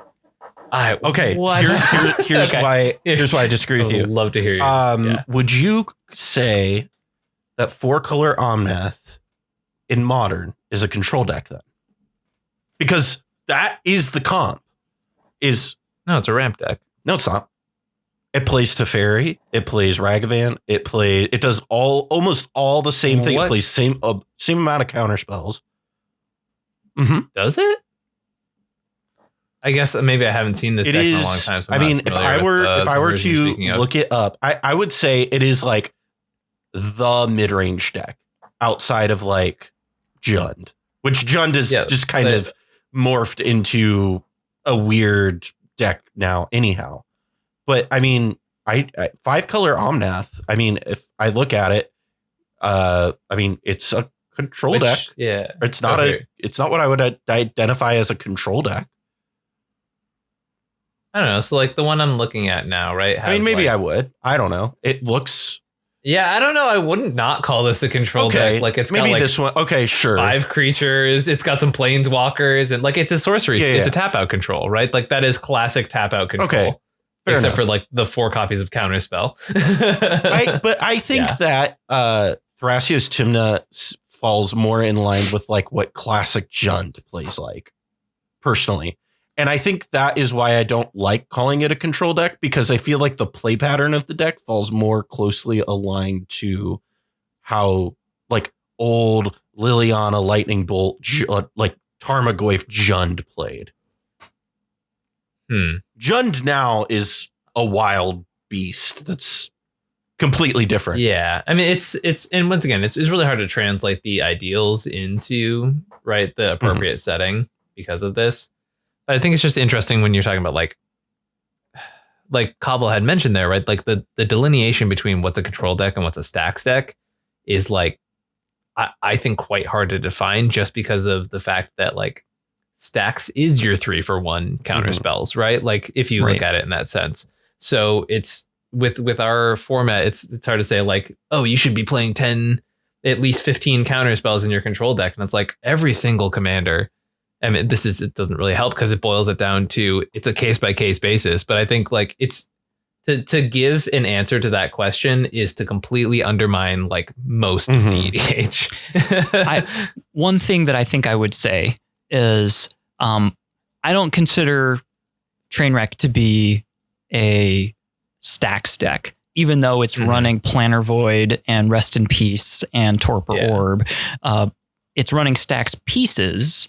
Yeah. But I think the big difference is that stacks decks generally have a lot of hate bears, and they're generally very reticent to wipe the board, because wiping the board means that they are losing part of the value that they've accrued, and they don't want to lose those Archons of Emeria and so on. I think in a control deck, you are fine with wiping the board. And that's what I've found in this particular list, playing Humility, playing Out of Time, playing Meat Hook Massacre, and, just letting Planeswalkers do their thing. That is, I think, probably closer to what people canonically think of as control, because you are just keeping the board clear of everything.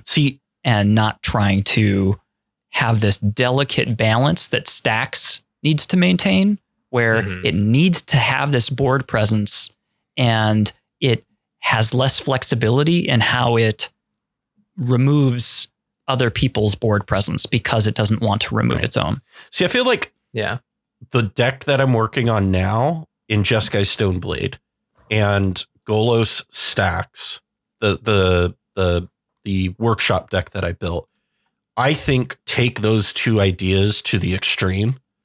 Like, I think they exemplify what a stacks deck looks like and what a control deck looks like in the most extreme way possible in the format. Like, Golos Stacks is very clearly showing you what a stacks deck looks like. It's all on board. It cares about its board. It's all slamming stuff. It's very proactive. Yeah. Whereas Jeskai Stoneblade sits back on its heels and is very okay with going land pass.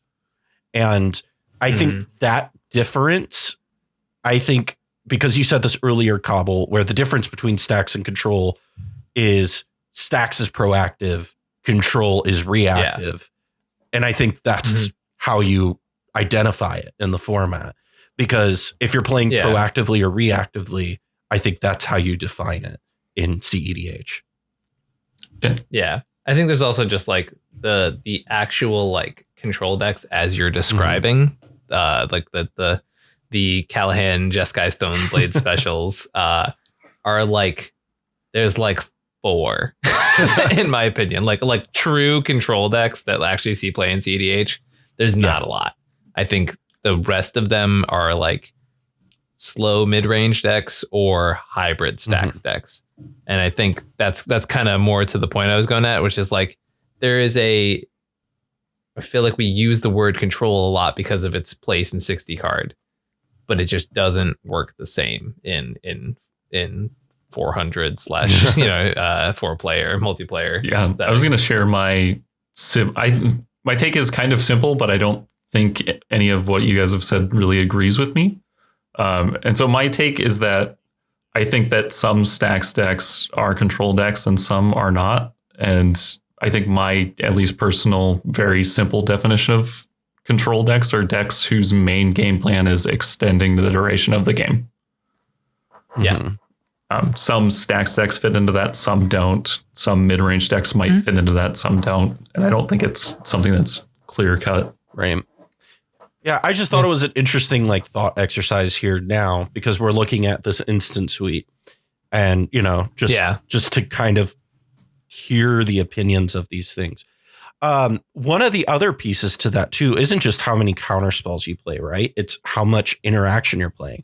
And so like we look at your list here, Ian, and you're running more interaction than I would expect a Nas deck to be playing. You're running Swords, Path, and Vanishing Verse. Mm-hmm. And Pyroblast, Orum's Chant, Silence, Deflecting Swat, Iliad's Intervention, Angel's Grace, quote by quote, right? Yeah. But like the idea was, and as I said, a lot of this was the luxury of being creature light, right? So I had to fill in like what do you normally have in those spots, right? So I was thinking of like, okay, there's some value creatures. I'd play my Dark Confidants and, you know, maybe some of the 1-drop creatures that can give me a little bit of value here and there. And I was like, all right, let's just take all those spots out because I'm trying to really break parity on this humility effect. Let's really expedite the process. So, you know, a bunch of slots made sure that my ramp package was as clean as possible due to my triple payoff / Tavesh mentality for the deck. And then the rest of it was like, I have all of these spots available. I could put some like really niche cards in here that probably won't serve my game plan. So like some of these extra spots I put in things that I don't always play. So I have things like Mizzix's Mastery, that's in there. In the creature suite, I have Valky because it's a planeswalker on one side and a value creature on the other side. You know, just things like that. And then I was like, you know, the rest of it, let's just play some good Magic. Let's not play irresponsibly. And the fact that I'm playing Mardu doesn't mean the fact that I should just concede to someone attempting to win the game. So, and like, yeah, like you don't even see the fact that like technically I also have another one here in Reverent Silence up in my creature slot. Yeah. Which is like just another silence effect. So one, I think silence effects are really, really strong right now. If you're not playing blue, I think they're the best thing you can be playing. I think white has all of the best secondary interaction. That might be a hot take to some people, but like Swords, Path, Silence, and crappy silences are still, in my opinion, some of the best things you can be playing as far as like secondary interaction with blue. Yeah, exactly. I have been. Hey, you know what? I play it enough. I can't even be ashamed of it. Beating this drum I've not won a Nigel game because of Warren's chant being kicked. I have been beating this drum for a while, but I think people. There was a time when I was like, oh, you can't play Path Exile. You don't want to give them a land. And these days, I mean, everybody's playing these Tainted Pact mana bases. Like, it's just a better Swords 90% of the time. Yep. And it's the same thing I've been saying about like Winds of Abandon. Is like we saw it even in the 2-color league game that we played, where had that card resolved, I think only like 5 lands would have hit the battlefield, and there were like 10 or 15 creatures. That is kind of where I think when we're talking about like white, and I think we've talked about this before, but where white has really good removal, and especially like stuff like Settle the Wreckage, stuff like maybe Settle the Wreckage is less good in our format, but stuff like Winds of Abandon, I think it's better than people really give it credit for. Well, yeah, I mean, based on the last time I was on this show, and people at home can't see this, I have this this beautiful Winds of Abandon. Did you go buy it online? Because yeah, it was 100%. So I on that episode, I have the cart right here. It was a foil German Dragonlord Ojutai and a foil Japanese Winds of Abandon, and there was like 2 other cards. But I was just like, literally based on the conversation, I literally had set up another cart while we were talking here today because I get so inspired by these decks. This happens every single time I'm on a brewing episode. I'm like, and all right, I've just spent $70. Awesome. I'm now happy with myself. This is why we do the Channel Fireball Plus for me, because I just like very passively acquire like $10 in credit from them every month. And then I'll just be like inspired and I'm like, oh shoot, I'm going to go buy a bunch of cards. Yeah, for real. Looking further down. One more thing just on that control and removal discussion. I think that it just needs to be reiterated and maybe emphasized that passive control effects that are not necessarily stacks, but like Tabernacle, for instance, are significant because they represent either removal or resource inhibition. Right. So it's one of those things where it's Tabernacle is kind of like Rhystic Study, where it's giving your opponents a choice between, well, either I'm losing mana or I'm losing my creatures. Right. And that it can't be overstated how much of a difference that makes. Do you have Tabernacle in your cart right now? Yeah. All right. I'm trying not to go broke here. But it really is. I mean, I've got crop rotation in the deck because Tabernacle is often one of the first things that I'll tutor for. Seems good. Tabernacles. $3,400. Yeah. You don't want to like an MP. Take a mortgage out to buy that card? It was $200 5 years ago. Ban the reserve list. That's all I gotta say. No, wait. I don't maybe know more than 5 years ago. I was going to say, because when I started playing CEDH, Tabernacle was one of the first cards I wanted, and then I looked and it was $1,000, and I was like, well, shit. I'm trying to think of what year it was. It might be closer to 8 or 10 at this point, Cobble. Okay. I've been playing a long time. I've been playing for almost 10 years. Back to my previous comment. So, I'm glad that I'm not the youngest Magic player in this room. I'm usually like the one who's been playing like the least amount of time, but Ian's over here like, hey, I've been playing for 5 years. I've been here playing for almost a decade. Looking at the Planeswalkers. Whoa, wait, Magic or CEDH? Because I've been doing CEDH for 7 years. It's still way under you guys. I started playing CEDH in 2016. No, Magic. Sorry, I started playing Magic in Theros. Yeah. I started playing CEDH before there was CEDH. CEDH was the format that my friends wanted me to play when I got taught Magic 10 years ago. Wow. Deep. I started off playing in Theros. And I spent a lot, way too much money buying boxes. It was one of my favorite stories I was so excited for my first set because I started playing in the middle of Theros. And so I was really excited for like my first set release. So I pre-ordered 5 boxes of Board of the Gods. Oh, no. What a set. My condolences. So bad. I didn't get any of the cards I wanted. I made no money back. That was my first experience with that. And I don't think I bought another box for like 3 or 4 years after that experience. I wonder why. I had the first box I ever bought was Fallen Empires. Jesus Christ. So I have a whole bunch of Brainstorms and High Tides and really not much else to show for it. Well, we could keep on talking. We've talked a lot about these decks and all the different things in there. Any like last pieces that you all want to kind of touch on before we take off here? And we'll start around here with Fenix.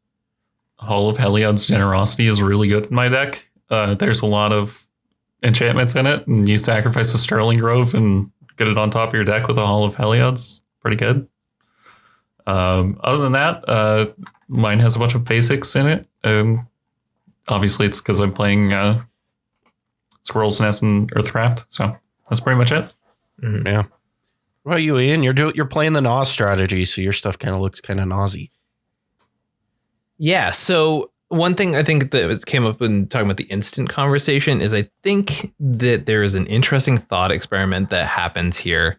And I kind of brought it up last time I was on this show when we were talking about Jeskai Bralcom, when I was talking about Pyroblast, Red Blast, and Carpet of Flowers and Veil of Summer, and how those are like staples that sort of through the natural conversation of games like got challenged. So for this deck, I had something similar happen where creatures are staples that were challenged through this gameplay. There were many creatures that would be effective in a Mardu shell that are not effective because of the way we're playing Humility. And because of that, I was able to play a lot more interaction. My deck still does its thing. I'm still able to turbo out really fast, and I still have like the needed creatures, things like Dockside, I think kind of Burgy, Esper Sense, and all stuff like that. Like I probably could use a Dark Confidant too, something like that.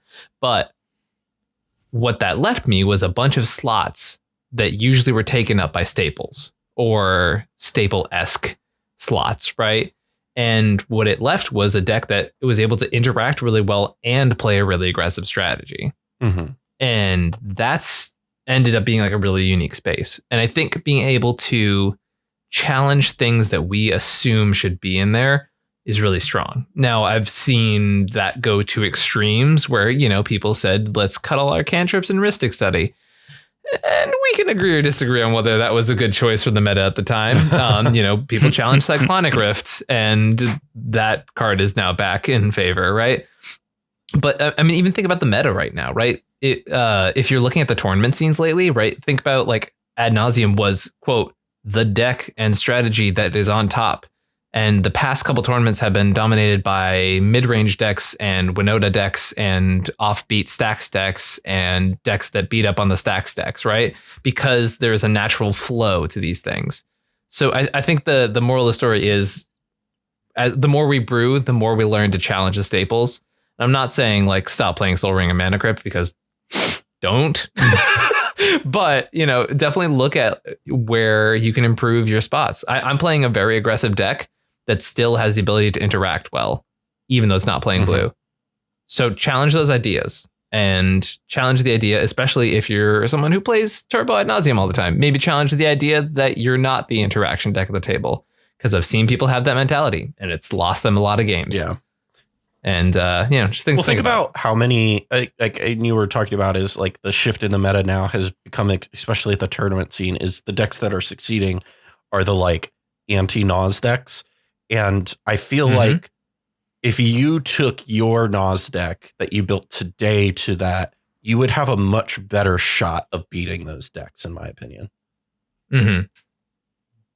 So yeah. Yeah, I don't disagree. I almost wonder, I'm curious if this deck almost just works better if you just go Timna Jessica, drop the Academy Rector package, and just like raw dog, like Jessica can shoot Academy Rector. It can shoot Academy Rector.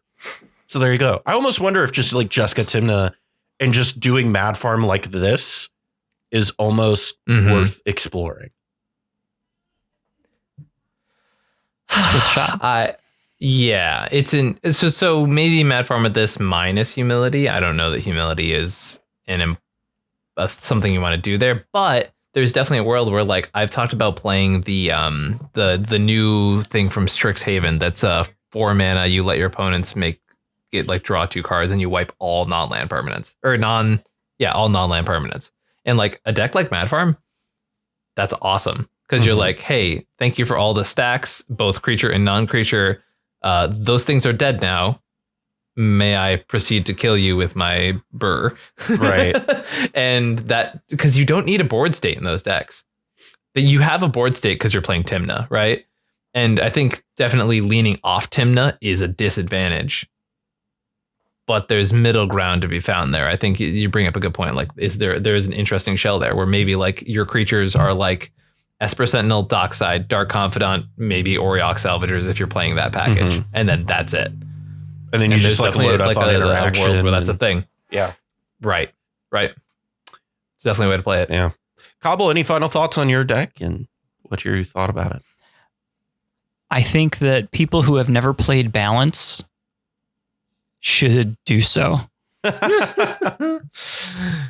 Because if you can reliably cast Restore Balance, it is very hard for people to come back from if you are positioned to be able to capitalize on that and profit from it, especially if you have Rest in Peace. I like that tonight we've had a lot of have you heard the good news? First it was Arby's vodka, which may or may not be the good news for real, but now we're in like, all right, let's talk about these Restore Balance cards. Wipe your opponent's permanents. I think that Gideon of Trials too is one of those cards that people undervalue so much. Right. Especially if you can get a proliferate thing going where it's got a ton of counters on it and you can keep targeted removal from resolving. I mean, normally people can just, race, or they can just say, well, I'm going to mill you out and you're going to lose because you've been milled out, or we're cast Thassa's Oracle and Demonic Consultation and just win. It's a pain in the ass if there's this Gideon that you can protect and just means that you can't lose. It's much stronger than you may think. I think there is kind of this mentality that Planeswalkers are bad in CEDH. And I think Fenix and I have talked about this pretty extensively, that especially having shown that at one point we were playing 8 of them in Lavinia. Like there's some of them are bad. Some of them are bad. But like Narset Transcendent, I've got to Ultimate, and it's like super easy to Ultimate too, because it comes down and nobody's really pays attention to it because it's +2 is like not that big a deal. And then you Ultimate it and then everybody's like, wait, what? Yep. I see that all the time in Grand Arbiter back in the old days. I mean, that's so good. It's a very good card. And I think we should be exploring Planeswalker stuff more. Perhaps that would be our next Brewer's Choice episode, is exploring Super Friends. a little bit of a lead in there. But yeah, well, that about wraps things up for us today. Thank you again to our very special guest, Ian. You're kind of part of the Sculpty family, as we call it. Not an official Sculpty boy, as we would say, but you're part of the family. You come on the show frequently enough. Well, I appreciate it. We love having you. And thank you to everybody who is at home listening. Ian, how could people kind of talk with you, find out what you're up to? I know you're not making content anymore. Yeah. But, still know what you're up to. Yeah. So I have my own Discord where I have a community that is actually more active than I am myself, just because life and work and crazy stuff. Fenix is one of those fantastic people. We've been doing a lot of the brewing and spoiler stuff, talking about the new stuff from Midnight Hunt. Or no, sorry, Crimson Vow. Yeah, that's the one. You can find me on Twitter at ComedianMTG. You can still find the over 60-something videos I have on YouTube, a year's worth of content at least, on there at youtube.com/ComedianMTG. I'm in the middle of an indefinite hiatus. However, that does not mean I will not be back in content at some point. Probably when I have a commute that an hour. Time consuming and life consuming. Yeah. When I'm not at work for like 14 hours a day. But yeah, those are the main places. Find me on Discord, any of the major Discords. I'm there. I'm in the Nexus, I'm in the Mind Sculptors, I'm in my Discord, I'm in blah, blah, blah, blah. Any of those places. Find me in the Winota Discord, which is my second home. Oh man. Yeah. And, if you want to join our Discord, you can go over to patreon.com/the Mind Sculptors. And just for as low as $2 a month, you can join our Discord server. And we've got the Fenix bot that gives us all of our spoilers. What would we do without you, Jeremy?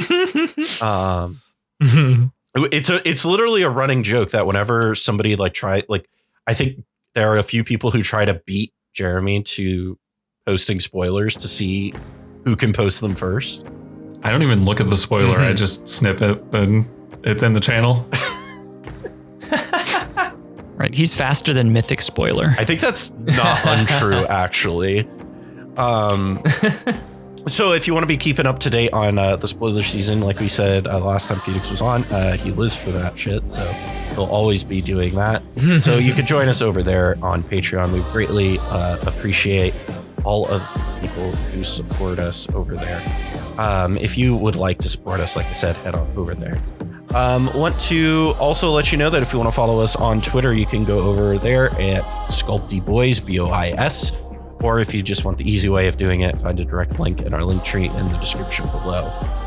Thank you again for joining us today. And from all of us here at the Mind Sculptors, I'm Callahan. We'll see you next time. I'm in line with the stars, I'm in sync with the earth. 10 toes deep, flower child from the turf. I never switch sides, like even when I die, I'm a ride for the squad, light up tires in the hearse. I've been on the vibe, kinda hard to describe. I'm in between, I'm good and it's fine, but I'm tired of the grind. Then I come alive in the night to realize I'm in the middle of the time of my life. I'm never so packed for the stack, never lied on the rap. Got a bag from the way that I write it. Queen looking Tyson, do that ass survive, doing 80 to the house. Then I hit it to the sky, change haters on a tirade. Talking to the grip in the face, be still like I hate stuff fade. We all want the same, we all want a meal in the safe. I wanna live like I'm trying to reach enlightenment. Trail spill from my lips, feel big from the bib. Take a sip till I pass out. I'm trying to get grit, but it don't make sense. Cause you can lose life on this fast route. Yeah, turn thoughts to a cash cow. I might flip that to the glass house. I don't need the accolades, I'm in love with the chase. I just wanna eat, save a spot at the table. Beast with the slap, pin myself on the map. You long with the wind, but we knowing that it's capped. 5-hour flights, couple nights at the flat. To be real, couldn't see me making moves while I'm at. I'm still on the grind, limit time when I chat. I'm burning down sage, keep the demons away. When I write it, give a piece of myself to the page. I don't do it for the praise, love, that's just how I'm made. From the glass in the mirror, Yeah. do it at me, old man, tryna pass in the fear. You're the first one to talk, but the last one to hear. Eyes blurry, but I couldn't see the ass.